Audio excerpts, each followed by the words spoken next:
성도 여러분, 한 3일 동안 편안하셨습니까?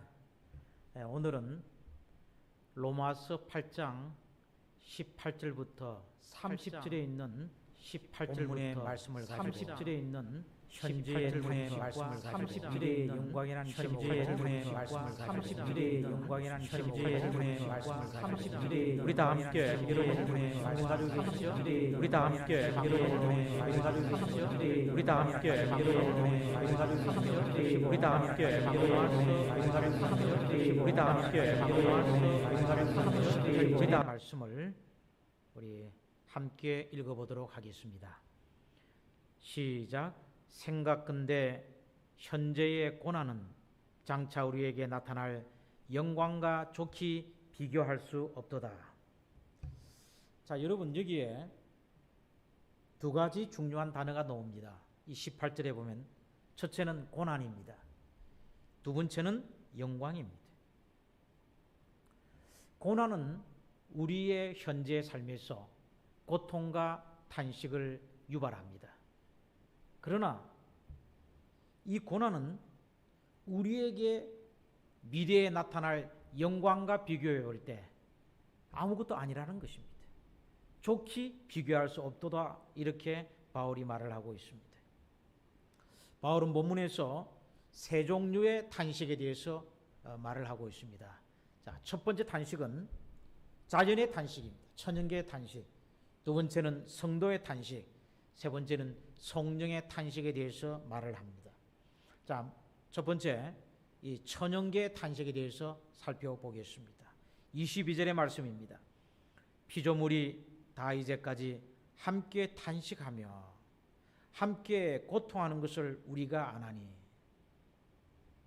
여기 보십시오. 22절에 피조물이 함께 탄식한다고 했습니다. 우리가 이 천연계를 바라보면 어떤 느낌을 가집니까?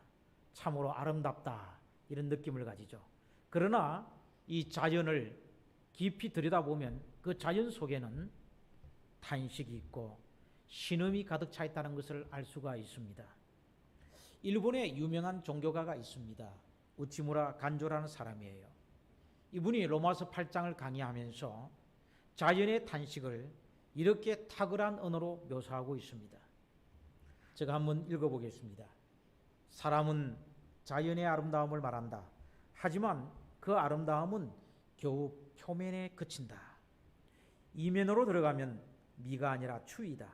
조화가 아니라 혼란이다. 평화가 아니라 전쟁이다. 여름의 야산에 꽃들이 피는 모습은 아름답지만 곤충과 벌레가 끼는 모습은 얼마나 살벌하고 파괴적인가. 뱀은 개구리를 잡아 삼키려 하고 개구리는 벌레를 잡아 먹으려 하고 벌레는 서로를 죽이려 하지 않는가. 뱀을 노리는 독수리가 있고 독수리를 노리는 다른 새가 있다. 꾀꼬리의 노래가 아름답다고 해도 뱀은 그 둥지에 침입하여 알을 삼키려고 하고 매는 그 새끼와 어미새를 엿보며 둥지 속의 알을 깨트리지 않는가. 여름의 숲은 결코 에덴의 동산이 아니다. 물속에서도 마찬가지이다. 연못에 몇 마리의 기생장어가 있으면 다른 어류들은 복부에 구멍이 뚫리고 피를 빨리우고 쓰러져 죽는다. 그들이 삶을 두려워함은 아주 심각하다. 고양이가 쥐를 가지고 실용하는 모습, 족제비가 닭을 습격하는 모습은 무정하기 그지없고 잔인하기 짝이 없다. 꽃피는 벚나무는 아름답지만은 그 새 잎을 갉아먹는 벌레는 보기마저 소름 끼치고 소를 먹는 총깃돌함이며 배를 말라 죽게 하는 비류는 이루다 셀 수가 없다. 실로 귀를 땅에 대고 들어보라. 자연의 신음소리가 들리지 아니하는가. 가로되 나는 아프다. 나는 고통스럽다. 나를 빨리 구원하라. 너와 함께 하나님의 아들의 영광스러움에 들어가기를 원하노라. 얼마나 참 이 자연의 탄식을 아름다운 언어로 묘사하고 있는지 모르겠습니다. 2007년 7월 16일 날 크리스천 투데이지에 박원건씨라는 사람이 이런 제목의 칼럼을 썼습니다. 피조물이 탄식하고 있다. 이 칼럼에 보면 농업과 기술원의 이한주 박사가 한 말을 옮겨 싣고 있습니다. 제가 한번 읽어보겠습니다. 식물도 음악을 감상할 줄 알며 자기가 좋아하는 음악을 듣고 자란 식물은 더 잘 자라고 예뻐지고 수확량도 많아진다.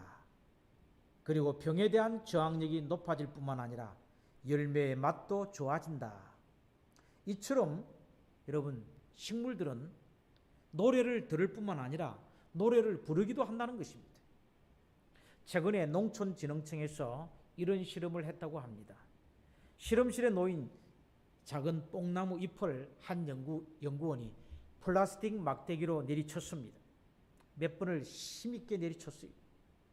그리고는 이 식물하고 연결된 그 조그마한 전선이 있는데, 그래서 식물의 감정을 나타내는 이 도표를 만들었어요. 그러면 이 도표 위에 그래프가 그려집니다. 식물의 감정이 나타나는 그래프가 그려져요. 그런데 이 연구원이 플라스틱 막대기를 가지고 뽕나무 잎을 내리쳤더니 어떤 그래프가 그려져요? 아주 요란한, 폭이 큰 요란스러운 그래프가 그려지더라는 것입니다. 이제 이 연구원이 뽕나무 잎을 때리는 걸 그만두고 밖으로 나갔습니다. 그러자 이 그래프에는 이 곡선이 정상으로 돌아왔습니다. 그리고 밖에 나간 이 연구원이, 뽕나무를 때린 연구원이 이제 문을 열고 들어오기 하여 그 창가에 그림자가 비치자 그 순간 갑자기 막대기로 얻어 맞을 때와 비슷한 그래프가 그려지기 시작했습니다. 자, 여러분, 이 뽕나무는 연구원이 밖으로 나간 것도 알고 있었고 창문에 비치는 그의 그림자만 보고도 놀랐다는 것입니다. 여러분, 이 식물이 무슨 머리가 있습니까? 무슨 심장이 있습니까? 우리 인간처럼 IQ가 높은 것도 아닙니다. 그런데 식물이 귀를 가지고 있을 뿐만 아니라 눈도 가지고 있다는 것입니다. 그리고 자기에게 접근해 오는 사람이 자기에게 해를 끼치는 사람인지 기쁨을 주는 자인까지도 똑똑히 구별하고 있다는 사실입니다. 여러분, 제가 이 이야기를 읽으면서 그동안 제 자신을 돌아보았습니다. 제가 숲속을 지나면서 나무가지를 자르고 혹은 이파리를 따고 예쁜 꽃을 보면 이 꽃을 따고 이런 식물에 대한 학대와 폭행을 제가 무심코 저지른 적이 참 많았습니다. 그때마다 식물이 얼마나 나를 원망했을까, 얼마나 절규하고 탄식했을까, 이런 생각을 제가 해보았습니다. 요즘 바다에 사는 해양 생물들이 이 플라스틱 오염으로 고통을 받고 있다고 합니다. 최근 미국 CNN 방송은 스코틀랜드의 한 섬으로 밀려와서 숨진 샹류고래, 무게가 무려 20톤이나 된 샹류고래가 바닷가에서 숨진 채 발견되었습니다. 왜 죽었는지 살피기 위하여 위를 해부해 보았더니 그 위 속에서 약 100kg의 쓰레기 덩어리가 나왔습니다. 그물 조각들이 나오고요, 플라스틱 컵이 나오고 또는 플라스틱 빨대 등이 100kg이나 되는 엄청난 양이 이 샹류고래의 위 속에서 나왔습니다. 작년 12월 5일입니다. 영국 데일리 메일지는 이렇게 보도했습니다. 인도양과 태평양 섬 두 곳에서 약 58만 마리의 소라게들이 떼죽음을 당했다는 것입니다. 여러분, 이유가 무엇인지 아십니까? 바로 플라스틱 쓰레기입니다. 우리가 무심코 버리는 일회용 비닐 봉지들 혹은 일회용 플라스틱들, 이것들이 바람에 날리고 또는 비에 의해서 강물에 썰려서 바다로 들어가면 바다를 오염시킵니다. 그래서 수많은 해양 생물들이 고통을 받고 탄식하고 절규한다는 것입니다. 자, 여러분, 왜 자연계의 피조물들이 이런 고통을 당하고 있습니까? 그것은 만물의 영장인 인간이 죄를 짓고 타락하였기 때문입니다. 인간의 타락으로 자연계가 이런 고통을 당하고 있습니다. 그래서 피조물들은 지금 그들의 진정한 회복을 기다리고 있습니다. 천연계의 피조물들의 고통은, 탄식은 예수님이 이 땅에 다시 오실 때에 그치게 됩니다. 주님이 오셔야 천연계의 피조물들의 단식이 끝난다는 것입니다. 그래서 로마서 8장 19절에 피조물에 고대하는 바는 하나님의 아들들이 나타나는 것이다 했습니다. 자, 여러분, 하나님의 아들들이 나타난다는 말은 무슨 뜻입니까? 그것은 죽은 의인들이 부활하여 나타나는 것을 뜻합니다. 여러분, 이 일이 언제 있을까요? 예수님 재림할 때입니다. 천연계의 모든 피조물들은 예수의 재림을 간절히 기다리고 있습니다. 예수님이 재림하셔야 자연계가 고통받는 일이 끝나기 때문입니다. 재림하고 1,000년 뒤에 하늘에 있는 새 예루살렘 도성이 지구로 내려옵니다. 그러면 죄악은 소멸되고 지구는 재창조되고 만물은 새롭게 될 것입니다. 그때 천연계는 완전히 회복되고 영광스럽게 빛날 것입니다. 자연은 회복된 영광을 가지고 인간을 섬기게 될 것입니다. 그러나 그때까지 자연은 긴 탄식을 계속하게 될 것입니다.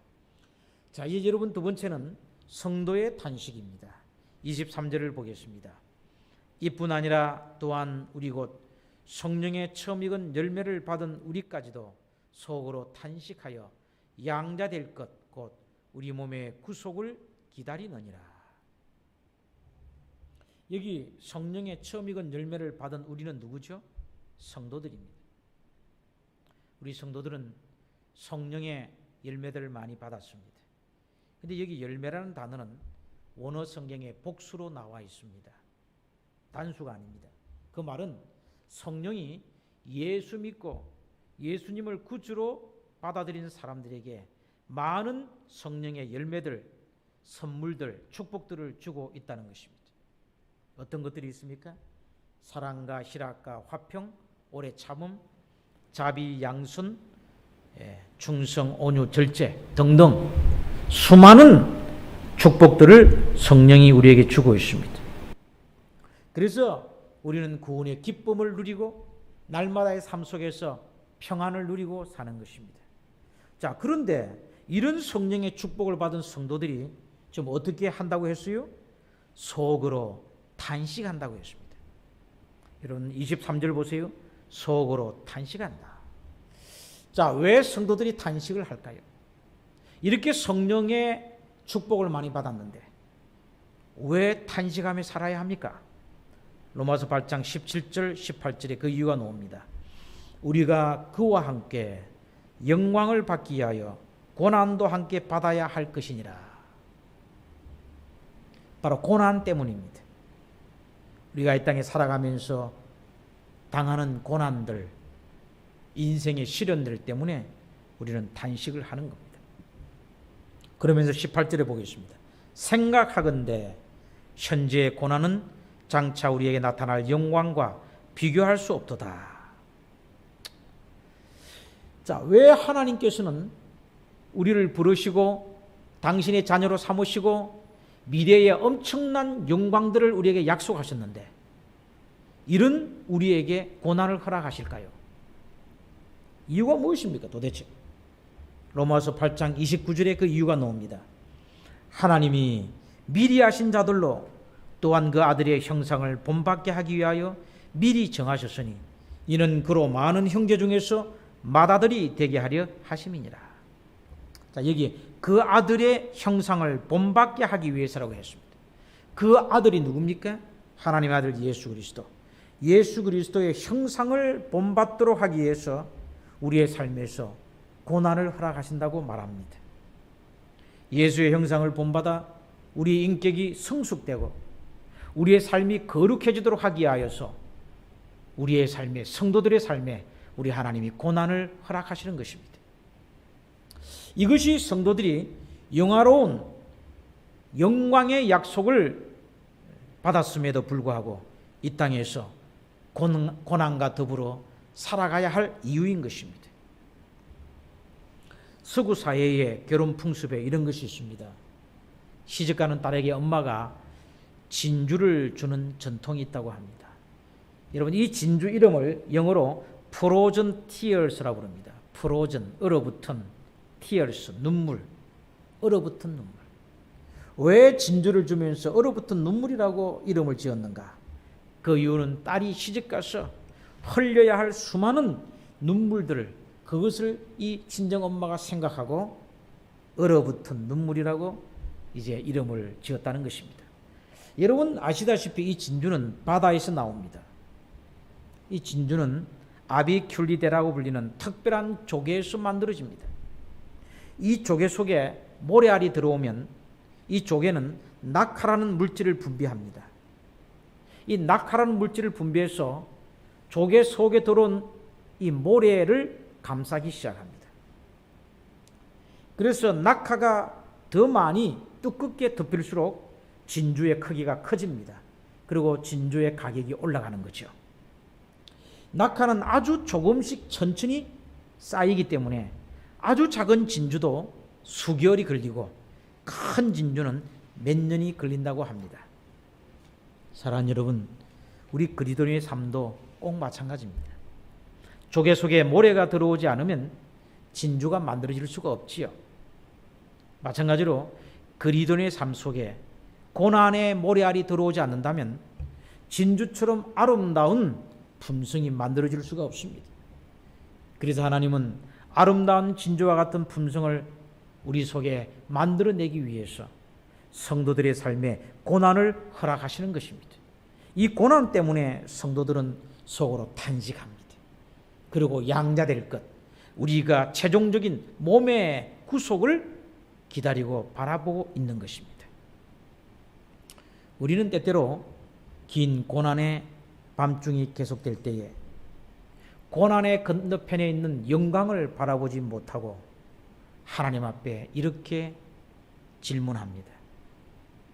하나님, 제가 이렇게 큰 고난과 고통을 받고 있을 때에 도대체 주님은 어디 계셨습니까? 왜 주님은 숨어 계십니까? 이런 질문들을 종종 우리는 합니다. 여러분도 이런 질문을 해본 적이 있습니까? 영국의 유명한 크리스천 문학가 한 사람이 있는데요. 이 사람이 숨어 계신 하나님이라는 제목으로 수필을 썼습니다. 그는 자기의 경험을 통해서 어떻게 숨어 계신 하나님을 이해하게 되었는지를 이렇게 설명합니다. 이제 이 문학가는 여성분입니다. 결혼을 해서 아이를 낳았습니다. 이제 아기를 침대에 뉘어놓고 잠을 재운 후에 불을 끄고 방문을 나가서 자기 방으로 들어갔습니다. 그런데 얼마 후에 아기가 울기 시작했습니다. 얼마나 크게 우는지 당장 쫓아가서 울고 있는 아이를 달래어주고 싶었습니다. 그러나 참았습니다. 왜요? 그 아기가 독립적인 인격으로 성장하도록 하기 위해서 이 엄마는 마음이 아팠지만 참았던 것입니다. 울음소리는 점점 더 커져갑니다. 엄마의 마음이 찢어질 듯이 아팠지요. 같이 울었습니다. 그러나 참았습니다. 기다렸습니다. 그러면서 이 엄마는 이렇게 소리를 쳤다고 합니다. 아가야, 나는 너한테서 멀리 떨어져 있지 않단다. 엄마는 너를 도울 수가 있어. 그러나 너는 이 울음을 이기고 혼자 그 방에서 잠을 자는 것을 배워야 해.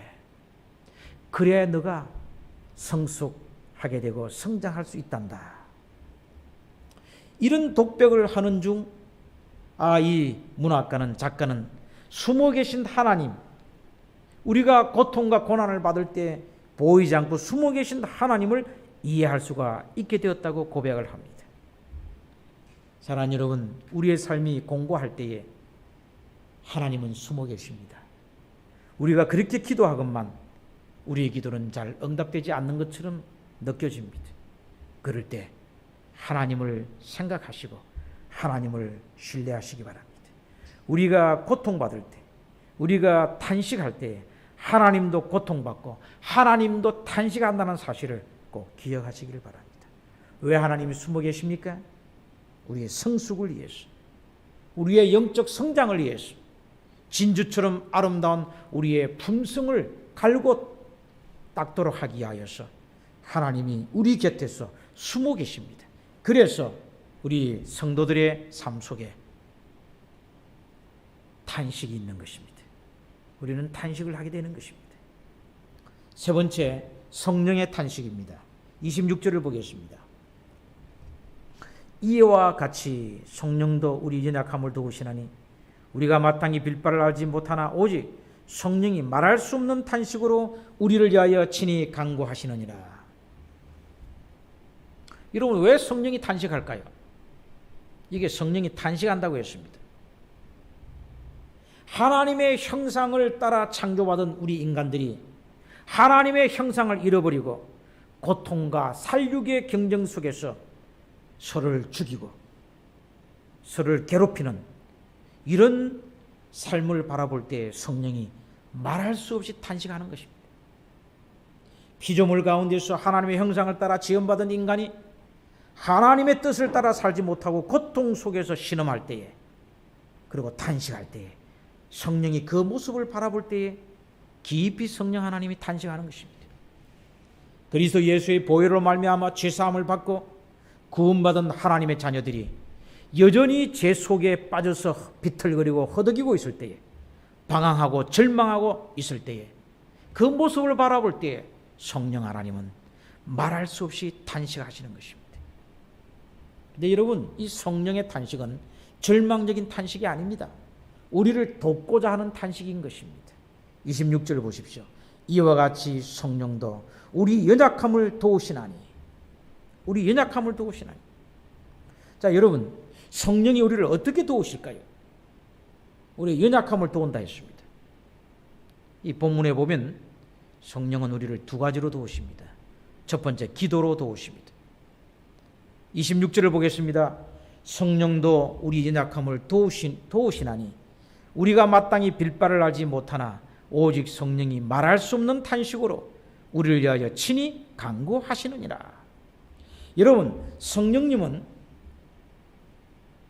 나에게 무엇이 필요한지를 나보다 더 잘 아십니다.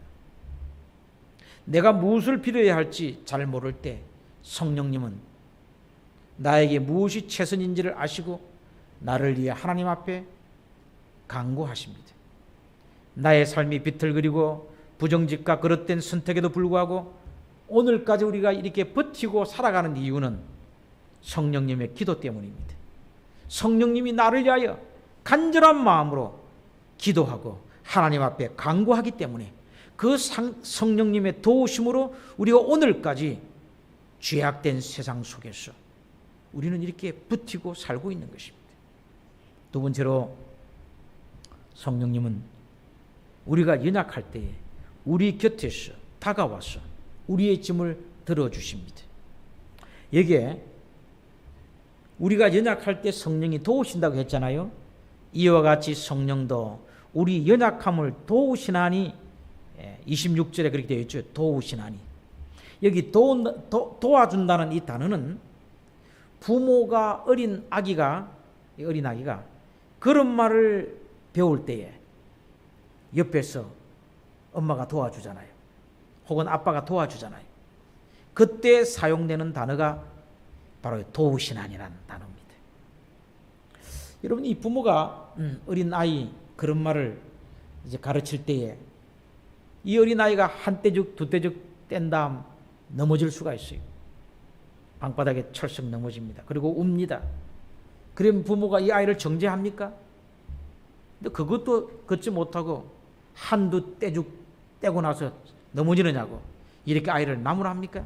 아닙니다. 어떻게 하죠? 괜찮아, 아주 잘했어, 다시 한번 해보자, 그러면서 일으켜 세우고 다시 그런 말을 연습시키는 것입니다. 마찬가지입니다. 성령 하나님이 우리를 도우실 때 그렇게 도와준다는 것입니다. 우리가 살아가면서 여러 가지 시련과 고통과 문제들로 마치 어린 아기가 그런 말을 배울 때 한 걸음 두 걸음 뗀 다음 넘어지듯이 우리도 삶의 고통과 고난 속에서 넘어질 때가 참 많습니다. 넘어지는 어린 아이를 부모가 비난하지 않고 괜찮아, 잘했어, 다시 해보자, 이렇게 용기를 주듯이 성령 하나님도 넘어지고 쓰러지는 우리 곁으로 다가와서 우리 손을 잡고 그래, 괜찮아 하면 다시 해보자, 우리를 일으켜 세워주는 겁니다. 우리에게 용기를 주고 격려를 주고 우리를 도와준단 말입니다.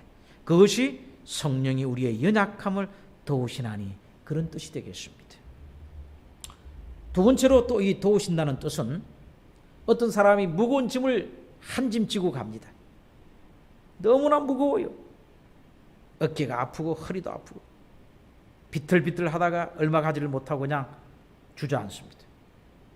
그런데 어떤 사람이 다가와서는 어떻게 해요? 그 짐을 같이 들어주는 겁니다. 그럼 어떻게 할 수 있습니까? 수월하게 길을 그 무거운 짐을 지고 갈 수가 있는 것입니다. 그때 사람이 와서 무거운 짐을 지고 넘어졌을 때, 주저앉았을 때 그 짐을 들어준 것처럼, 도와준 것처럼 성령 하나님도 우리의 연약함을 도와주신다는 것입니다. 그렇게 우리가 무거운 짐을 들고 갈 때에 우리는 이렇게 종종 생각하죠. 아예 이 짐을 없애주시면 얼마나 좋을까. 하나님이 이 무거운 짐을 없애주시면 참 좋을 텐데 우리는 이렇게 생각합니다.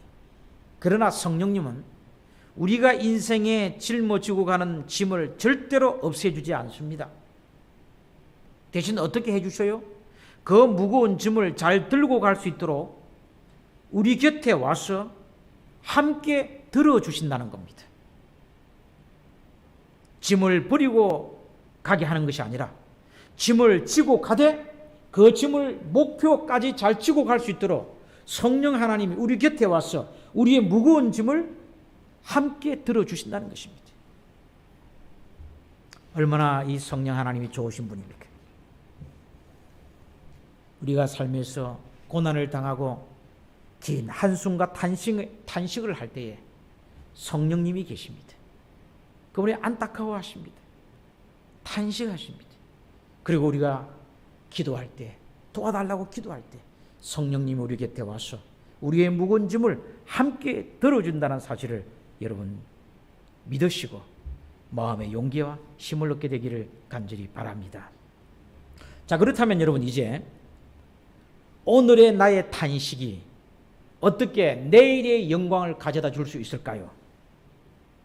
오늘 나의 탄식이 어떻게 하면 내일 영광으로 변화될 수 있을까요?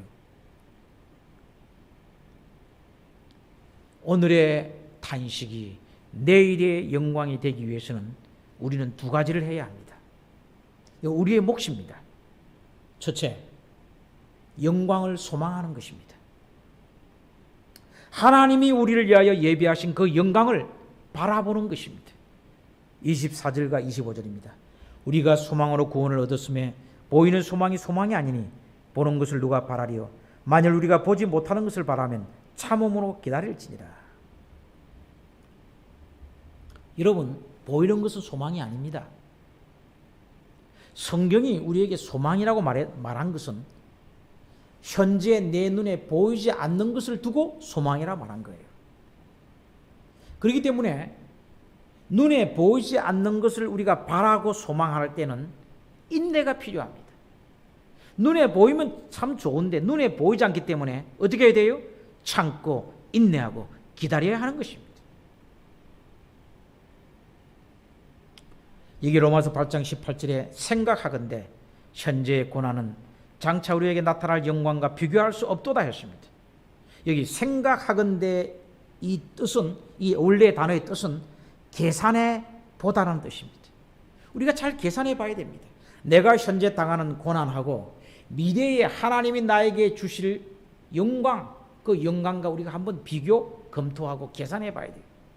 그러면 내가 오늘날 당하는 이 고통, 탄식은 미래에 받을 영광과 비교하면 아무것도 아니라는 것입니다. 그래서 우리는 어떻게 해야 돼요? 미래에 닥쳐올 영광을 믿음의 눈으로 바라보아야 하는 것입니다. 그러면 현재의 탄식을 참고 견딜 수가 있습니다. 여러분, 리차드 범브랜드 목사 아세요? 한때 유명한 목사였죠. 이분은 루마니아의 루터교 목사였습니다. 루마니아가 공산화될 때에 이 루터교 목사로 일하던 범브랜드 목사가 감옥에 갇히게 되었습니다.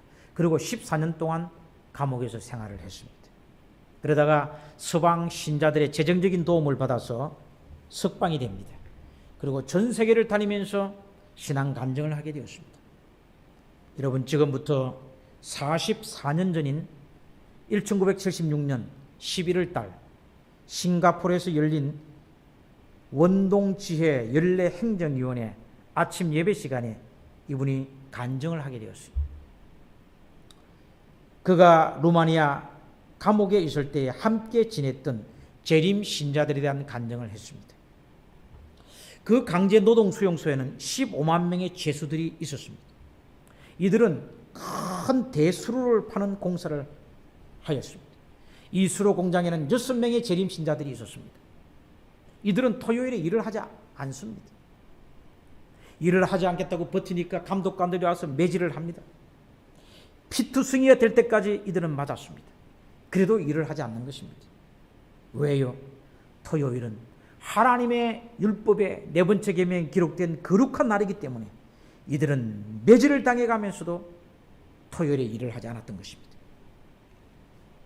그 다음에 이 노동자들에게, 수감된 노동자들에게 음식이 나오는데 아주 적은 양의 음식이 몇 끼마다 나옵니다.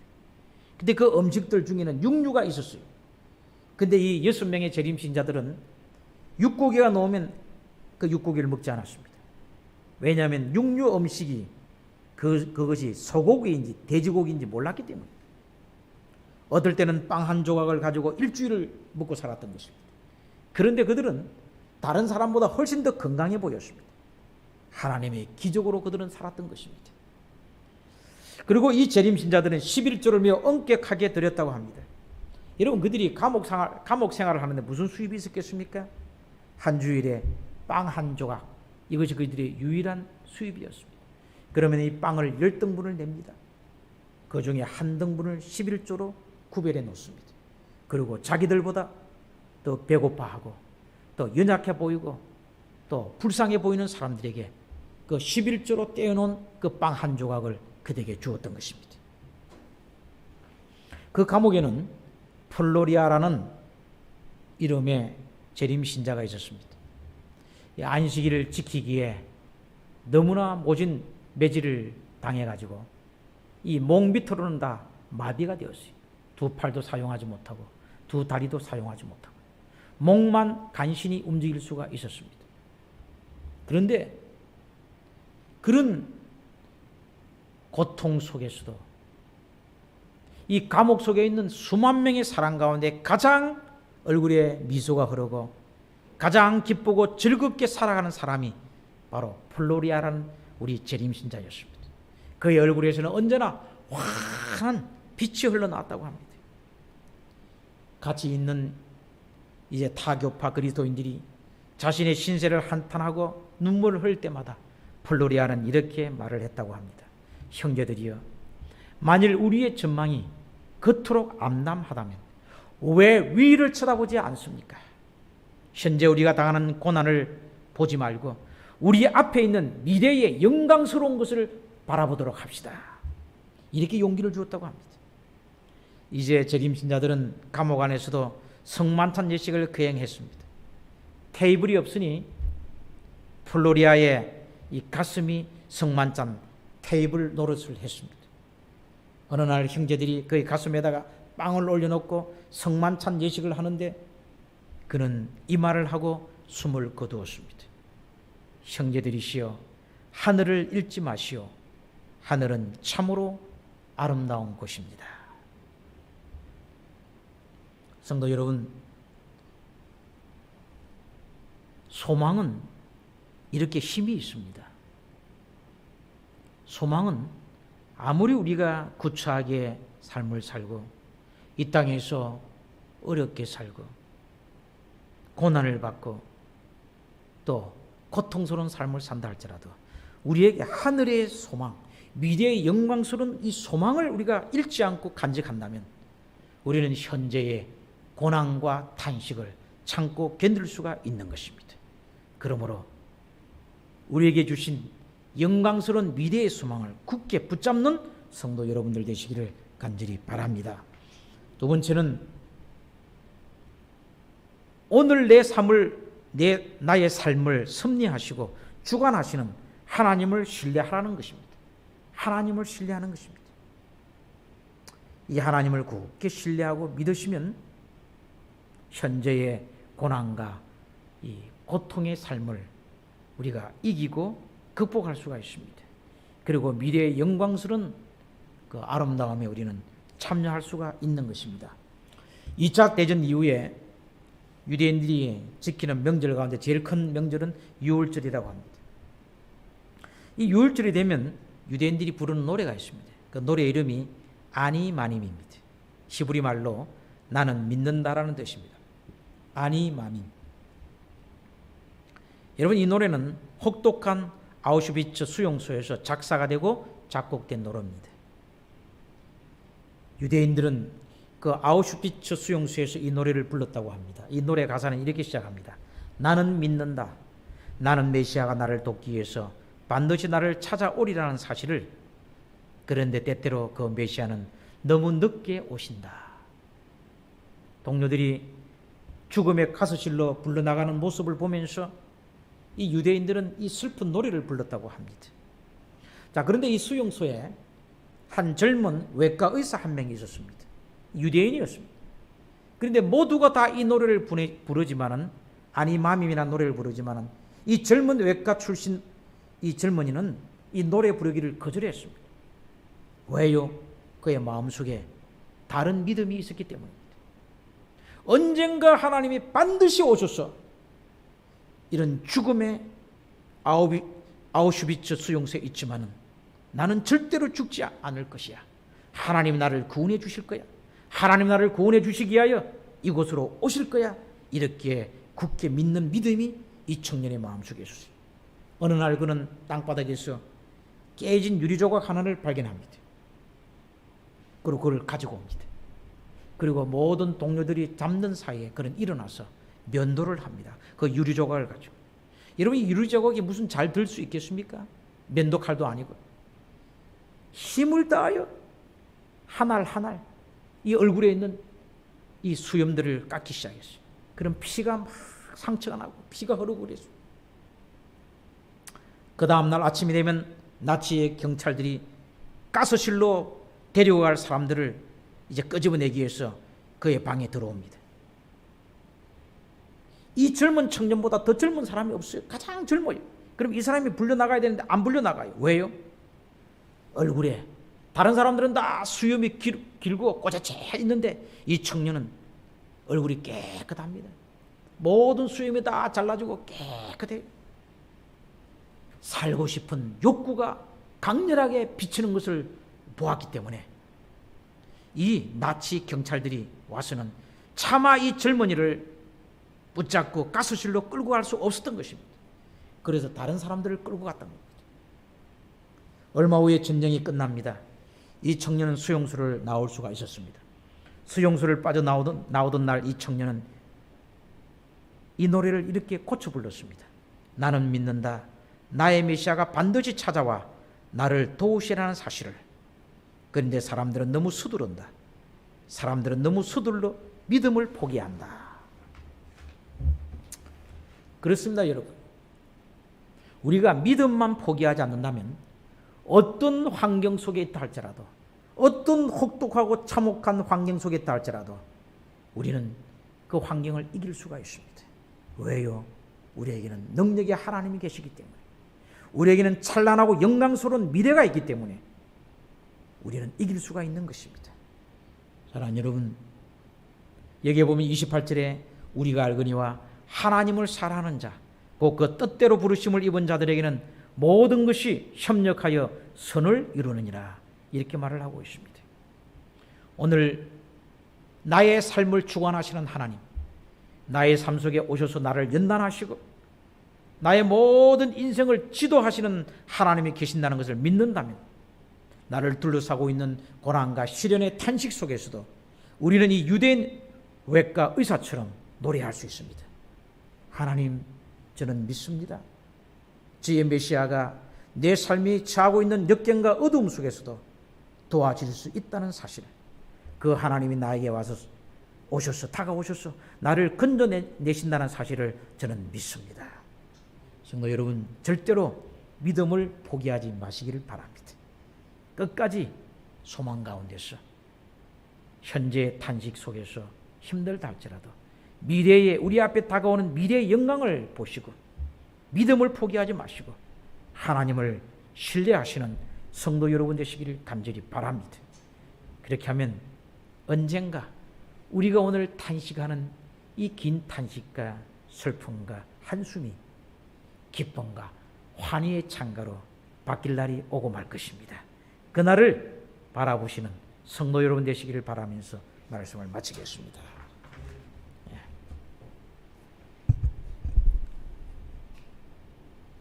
하나님 아버지, 우리가 이 땅에 살아갈 때 수많은 탄식들로 천연계가 몸살을 앓고 있고 구원받은 하나님 백성들도 고통을 받고 있고 이런 모습을 지켜보는 성령 하나님도 탄식하고 계신다고 했습니다. 하나님, 주님이 오셔야만이 천연계와 인간들의 탄식이 끝나게 됩니다.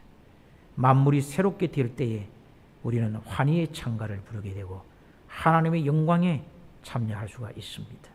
그때까지 소망 가운데서 믿음으로 참고 견디는 성도들 되게 하시고 하나님을 신뢰하는 믿음을 잃어버리지 않도록 은혜를 더하여 주시옵소서. 예수님 이름으로 기도합니다. 아멘.